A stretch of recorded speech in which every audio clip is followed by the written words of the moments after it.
देवेंद्र फडणवीस मुख्यमंत्र्यांनी पाठीमागच्या उपोषणाच्या वेळेस सरकारचे प्रतिनिधी पाठवून त्यांनी सांगितलं होतं की ज्या 8 मागण्या आहेत त्यापैकी 4 मागण्या तात्काळ करतो म्हणून लगेच. तात्काळ म्हणजे केसेस, त्याच्यामध्ये शिंदे साहेबांची समिती, हैदराबाद गॅझेटियर असे ताबडतोब आम्ही करतो म्हणून सांगितलं होतं. आणि राहिलेल्या 4 मागण्यासाठी 2 ते 3 महिन्याचा वेळ द्या असं म्हणलं. ते 2 ते 3 म्हणले तरीही आम्ही 3 पर्यंत थांबलो, 2 वर थांबलो नाही. मग उद्या 30 एप्रिलला त्यांचे 3 महिने पूर्ण होते. तात्काळ करतो म्हणलेल्या मागण्याही मान्य केलेल्या नाही, यात मंजुरी दिलेली नाहीये ना 4 साठी. मग आता संयम किती असावा? 2 वर्ष झाला माझा करोडोना समाज रस्त्यावरती. सगळ्यांच्याच लेकराच्या आयुष्याचा प्रश्न आहे. इथं पक्षाचा आणि राजकीय नेत्याचा प्रश्न नाही, इथं जातीचा आणि जातीच्या स्वतःच्या लेकराचा प्रश्न.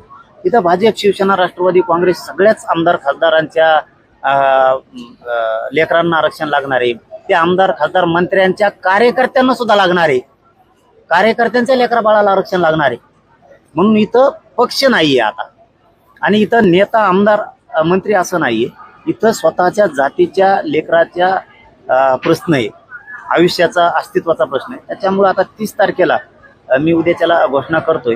कारण काय झालंय बघा, संयम किती असावा. 2 वर्ष धरलाय, याच्यापेक्षा किती संयमी वागायचं? संयम धरा, किती संयमी 2 वर्ष. आणि हे लगातार करोडोत आंदोलन आहे. हा टेम्पो जशाला तसा आहे, लाखोत करोडोत लोक आता जशाला तसेच. मग आता किती वेळ सरकार विश्वासघात करणार? पण आमचं जे 150-200 वर्षापासून आरक्षण आहे, आम्ही ते लढून रक्त जाळून मिळवलंय. आणि ते कुणबीचं जर तुम्ही चॅलेंज करणार असाल, केलंय म्हणलंय, ते मी नाव नाही घेत पवित्र मंडपात त्याचं, तो म्हणला आम्ही केलंय, आमचे लोक गेलेत कोर्टात. तो हे लोक गेले म्हणजे तो पाठीले, त्याचा अर्थ असा आहे. तुला कसं काय माहिती झालं सगळ्यात आधी? आणि मग जर आमचा हक्काचं, समजा आमचा शेतीचा 7/12 आमच्या नावावर, आणि ते जर वावर आमच्या नावावर असून ते जाणार असलं तर नसणाराचं तर तवाच जाऊ शकतं. मग तसंच आमचं तर कुणबी हे 150 वर्षापासून आहे. आणि तुमचं आता 94ला तुम्हाला 16% आरक्षण दिलंय, ते पण जात आहे. 90ला तुम्हाला मंडल कमिशनने दिलंय, मग ते बी जात आहे. आणि ज्या बोगस जाती घातल्यात 200-250 आरक्षणात मंडल कमिशनच्या नंतर, पोट जाती उपजाती, मग त्यात एका झटक्याच बाहेर निघतात. मग जर कुणबी चॅलेंज होणार असलं, जे होऊ शकत नाही, तर तुम्हाला तर समित्यानं, आयोगाने दिलेलं आरक्षण आहे, ते तर एका दणक्यात जात आहे.